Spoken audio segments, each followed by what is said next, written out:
Good morning, everybody. Today we will have another session.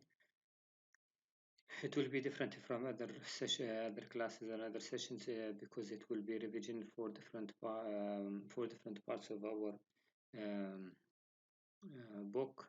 It's about figurative language. So we will revise figurative language. So some figures of speech we will revise simile, metaphor, personification, and alliteration. We studied for sure all of them in different parts of our book. So we will try to go over all of them and discuss them so that you have a better idea about these concepts and these speech or figures of speech because they are very important for you in reading, especially when you talk about fiction and poetry. The same thing for writing. So reading and writing fiction and poetry, they are very important and serious to understand them and to use. You either to use them, and they are very helpful in understanding poetry and fiction. And again, there are different links that will help you. Some of them are worksheets, some of them are YouTube videos. All of them are helpful for you in order to get and have a better idea about the lesson. Also, as usual, I'll add my link here for the video after I finished my video. So to go over all details that I am going to cover, as well as the same file will be attached to you on your account on the website.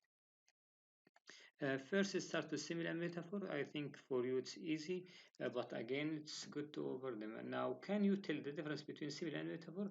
Uh, as we discussed before, both simile and metaphor are comparison, but the difference between them is to use like is the use of like and as. If you are using simile, we use like and as to show the comparison between the two sides or the two parts. If we don't have like or as, that means the direct comparison, as something is something else. Okay, we don't use like or as. An easy way to remember how to tell the difference is to think of the word similar from similar. They are not the same.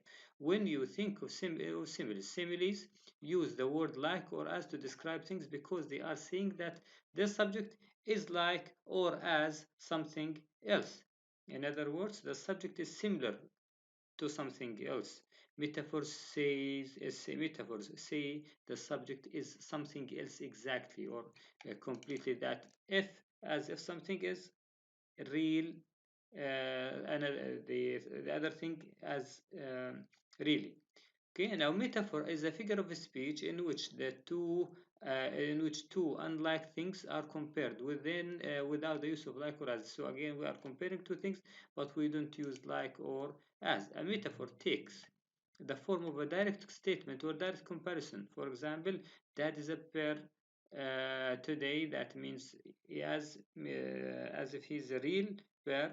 Metaphors are often defined by their use of the word is, as compared to similes which use the word like or as. Metaphors must share common ground. In the example that is about today, the common ground is grouchiness. That means to be angry. And in in general, so the difference between similes and metaphor is the use of like or as. If you have like or as, that means this is simile. If you don't,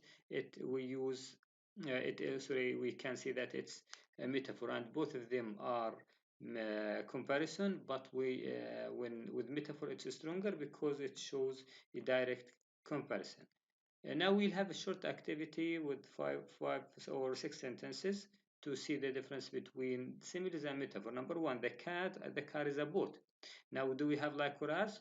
Sure not. Again, as I told you before, we use instead the use of is instead of like or as. So we have the car is a boat.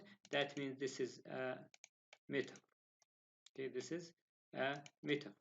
Number two, her singing sounds like a cat dying. Like, we have like, so that means we're talking about simile, because again the idea that we use simile or we use like or as, that means this is Simile. Number three, his shoes are skis.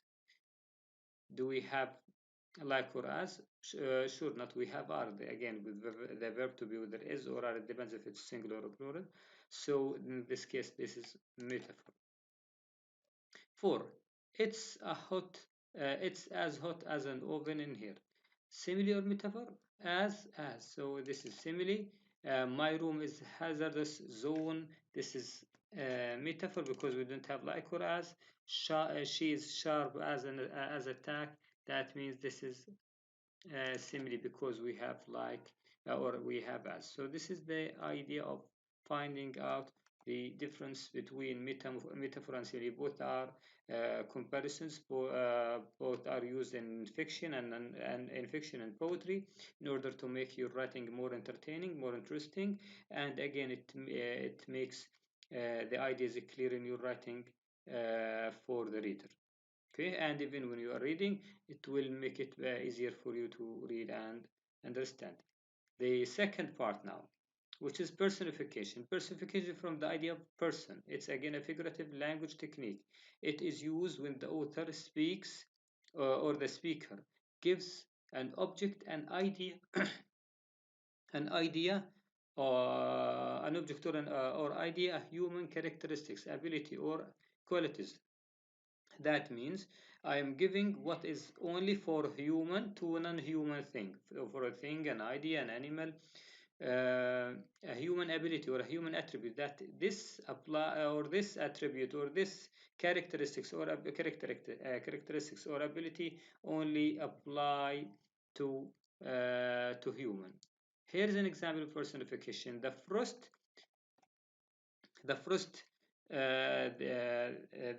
paint the pines in the winter time. Actually, frost doesn't paint anything, but in this case, we are giving him this uh, attribute for painting. Again, we have the in this example, the writer gives the frost the ability to paint. Frost can't paint, people paint. Since the writer gives this frost this human ability, the writer personifies it. That means what is being personified in this sentence? Frost. What is the human attribute? Painting, because frost doesn't paint, but painting is a human attribute. And by the way, you usually use this even in your daily life when you talk about many things in personification. Okay. Now alliteration. Alliteration is the occurrence of the same letter or sound at the beginning of an adjunct or closely connected words. That means alliteration are mainly used when two words or more have the same beginning, the same sound at the beginning. That means um on the same line, by the way, they are similar they are similar sounds in word that occur in closer relation to a to other words in the sentence or phrase. Aside from tongue twister, they are mostly like tongue twister. Twister is also, and in one way or another it's a kind of alliteration, but alliteration is also used in poems, song lyrics, and even stories, store or brand names. Even sometimes they use it in order to show attraction and to make it more closer to reading. A good example of alliteration would be she sells seashells by the seashore. So again, this is the idea of, so we use different or two words or more on the same line with the same sound at the beginning. It's different from rhyme, because rhyme we usually use it at the end of each line, and we're talking about the last sound of the line. But no, in alliteration we are talking about one line mainly, and the repetition of the same sound at the beginning of several words, or some words, two or more on the same line. Of course, if you go to these